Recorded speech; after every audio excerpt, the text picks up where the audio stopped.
ബാബർ, ഹുമയൂൺ, അക്ബർ, ജഹാംഗീർ, ഷാജഹാൻ, ഔറംഗസേബ്. ഈ ഓർഡർ നമുക്ക് പലരും കാണാതെ അറിയാം. കാരണം നമ്മൾ സ്കൂൾ മുതലേ ഈ ഓർഡർ കാണാതെ പഠിപ്പിച്ച് പരീക്ഷയ്ക്കൊക്കെ എഴുതിയ ഒരു സംഭവമാണ്. ഈ സിനിമയുടെ ട്രെയിലർ വന്ന സമയത്ത് ആദ്യം കാണിച്ചപ്പം പലരും കമൻ്റ് ഇട്ടതും പറഞ്ഞതും ഇത് തലപ്പാവും മറ്റേ താടിയൊക്കെ കണ്ടപ്പോഴേക്കും ഇത് ശിവാജി, മറ്റേ കൊടിയിലൊക്കെ ഉള്ള പുള്ളിക്കാര ശിവാജി ആയിരിക്കും എന്ന് പറഞ്ഞു. അപ്പോൾ ആരാണ് സംഭാജി?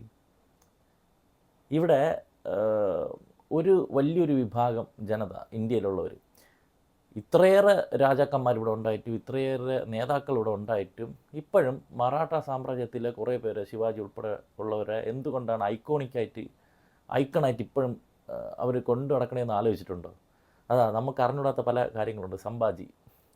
സംഭാജി ശിവാജിയുടെ മകൻ, ഒരുപാട് വലിയ ആയുസ്സൊന്നും ഇല്ലായിരുന്നു. ഇന്ത്യയുടെ ചരിത്രത്തിൽ തന്നെ ഇത്രയേറെ ടോർച്ചർ അനുഭവിച്ച്, ക്രൂരത അനുഭവിച്ച് മരണപ്പെട്ട മറ്റൊരു ഭരണാധികാരി ഉണ്ടായിരിക്കില്ല. അപ്പോൾ അദ്ദേഹത്തിൻ്റെ ഹിസ്റ്ററിയൊക്കെ നമ്മൾ അറിയേണ്ടത് തന്നെയാണ്. അത് സിനിമയായിട്ട് വരുമ്പോൾ സംവിധാനം ചെയ്തിരിക്കുന്നത് ലക്ഷ്മൺ ഉത്തേക്കർ. പടം തുടക്കത്തിൽ നമ്മുടെ അജയ് ദേവ്ഗണിൻ്റെ ഒരു നരേഷനോടെയാണ് തുടങ്ങുന്നത്. അജയ് ദേവ്ഗൺ താനാജിയായിട്ട് മുമ്പ് വേറെ പടത്തിൽ വന്നിട്ടുണ്ടായിരുന്നു, നാഷണൽ അവാർഡൊക്കെ കിട്ടി. സിനിമ തുടങ്ങി ഫസ്റ്റ് ഫൈറ്റ് വരുന്നുണ്ട്.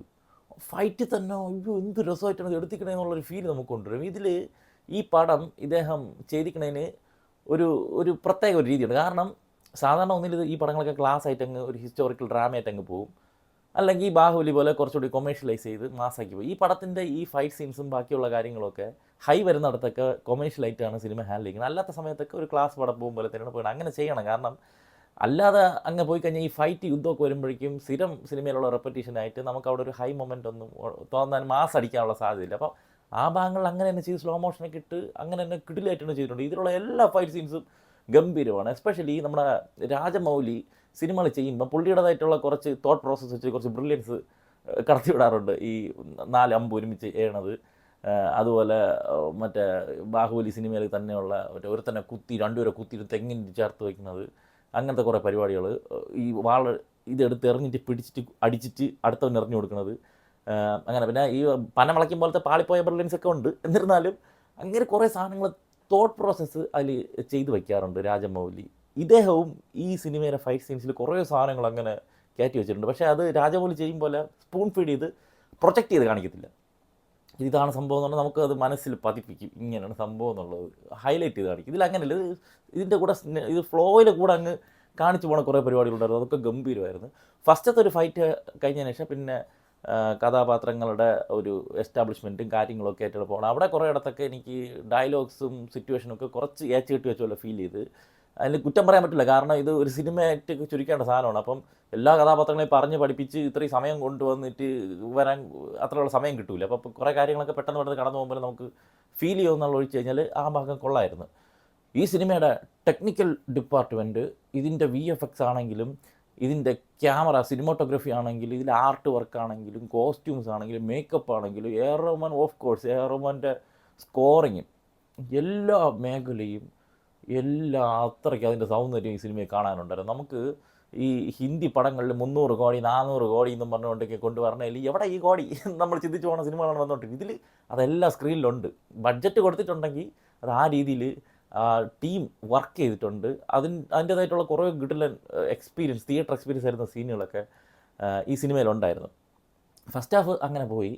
സെക്കൻഡ് ഹാഫ് തുടങ്ങി അവസാനത്തെ 1 മണിക്കൂർ എടുത്ത് വച്ചിരിക്കുന്നത് എനിക്ക് എക്സ്പ്ലെയിൻ ചെയ്ത് തരാൻ പറ്റുള്ളൂ. അത് ഭയങ്കര ഇമോഷണലും കാര്യങ്ങളൊക്കെയാണ്. അത് കണ്ട് തന്നെ അറിയുക. അത്രയേറെ ഗംഭീരമായിട്ട് ആ സീനൊക്കെ എസ്റ്റാബ്ലിഷ് ചെയ്ത് വെച്ചിട്ടുണ്ട്. എസ്പെഷ്യലി അവസാനം അടുക്കുന്തോറും ഒരു ഫൈറ്റ് വരുമ്പോഴേ ഒരു കൂട്ടം ആൾക്കാർ ഞെരുങ്ങി നിന്ന് ഫൈറ്റ് ചെയ്യാണ്.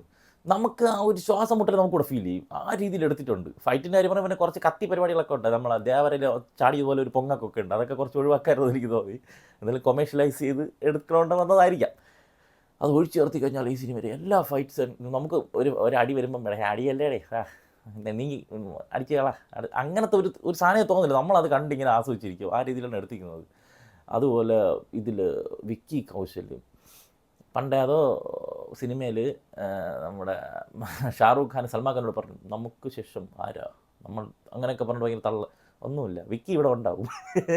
വിക്കിക്ക് യാത് ക്യാരക്ടർ കൊടുത്താലും പുള്ളി ആപ്റ്റാണ്. രൺബീറും ഉണ്ടാവും. എന്ത് രസമായിട്ടാണ് ഈ ചെയ്തിരിക്കുന്നത്. ഈ സംഭാജി എന്ന് പറയുന്ന ആൾ വന്ന് നിൽക്കുമ്പോൾ അയാളുടെ ഡയലോഗ് ഡെലിവറിയിൽ നമുക്ക് ക്രിഞ്ച് ഫീൽ ചെയ്യുന്നില്ല. നോട്ടം, ആ ഒരു ഓറയുണ്ട് സംഭാജിയുടെ. എസ്പെഷ്യലി അവസാന സമയത്തൊക്കെ നമുക്ക് തിളപ്പ് വരും. ആ രീതിയിലാണ് അഴിഞ്ഞാടിയിട്ടുണ്ട് വിക്കി കൗശൽ ഉൾപ്പെടെ ഒട്ടേറെ നാഷണൽ അവാർഡുകൾ ഈ സിനിമ വാരിക്കൂട്ടും എന്നുള്ളതിന് യാതൊരു സംശയമില്ല. അതുപോലെ തന്നെ ഔറംഗസേബ് വന്നിട്ടുള്ള അക്ഷയ് ഖന്ന, ഇയാൾ അക്ഷയ് ഖന്നയാണെന്ന് കുറച്ചു നേരം കഴിഞ്ഞപ്പോഴാണ് ഇത് ഇയാളല്ലേ നമുക്ക് തോന്നുന്നത്. ഒരു ഇതുമില്ല, ഒരു കഥാപാത്രം ജീവിക്കുക എന്ന് പറഞ്ഞാൽ ഇതാണ്. ഇയാൾ ഔറംഗസേബ്, ഇത് ഔറംഗസേബ് തന്നെ, വേറെ ഇത് പണ്ടുണ്ടായിരുന്ന ആളും ഇത് തന്നെ എന്ന് നമുക്ക് തോന്നിപ്പോവും. അത്ര രീതിയിൽ അക്ഷയ് ഖന്ന ആ ക്യാരക്ടറിനെ എടുത്തിട്ടുണ്ട്. ഒരു ഡയലോഗ് സാധനങ്ങളുണ്ട്, ഇത് എൻ്റർടൈൻ ചെയ്തിട്ടില്ല എന്ന് പറഞ്ഞൊരു ഹിന്ദി, അതൊക്കെ അടിപൊളിയായിരുന്നു. പിന്നെ നമ്മുടെ രശ്മിക മന്ദാന, പുള്ളിക്കാരി വിറപ്പിച്ചിട്ടില്ല. ഒരു സൈഡിൽ കൂടി പോയി ഇടയ്ക്ക് വെച്ചിട്ട് ജഗദമ്പ എന്ന് പറഞ്ഞ കുറച്ചിടത്ത് അപ്പം എന്നാലും കുഴപ്പമില്ല. നമ്മൾ മൊത്തത്തിൽ ഇമോഷണലി ഇരിക്കുന്ന സീനായതുകൊണ്ട് ഇതൊന്നും നമ്മൾ ശ്രദ്ധിക്കാതെ പോയി എന്നുള്ളതാണ്. കുഴപ്പമില്ലായിരുന്നു. പിന്നെ കൂടെ വന്ന ചെറുതും വലുതുമായിട്ടുള്ള എല്ലാവരും, നമ്മൾ ഗജനി സിനിമയിലെ ഡബിളായിട്ട് വന്ന വില്ലനൊക്കെ ഉണ്ട്, എല്ലാവരും നല്ല പെർഫോമൻസ് ആയിരുന്നു. ഹിസ്റ്ററിയിലുള്ള എല്ലാ ഭാഗവും എടുത്ത് ഉൾപ്പെടുത്തിയിട്ടുണ്ടോ എന്ന് എനിക്കറിയത്തില്ല. എന്നിരുന്നാലും ചെയ്തത് അത്രയും നീറ്റായിട്ട് തന്നെ ചെയ്തിട്ടുണ്ട്. നല്ലൊരു തിയേറ്റർ എക്സ്പീരിയൻസ് തന്നിട്ടുണ്ട്. അതുമാത്രമല്ല ഇമോഷണൽ കണക്ഷൻ വേണം, അതുണ്ടായിട്ടുണ്ട്.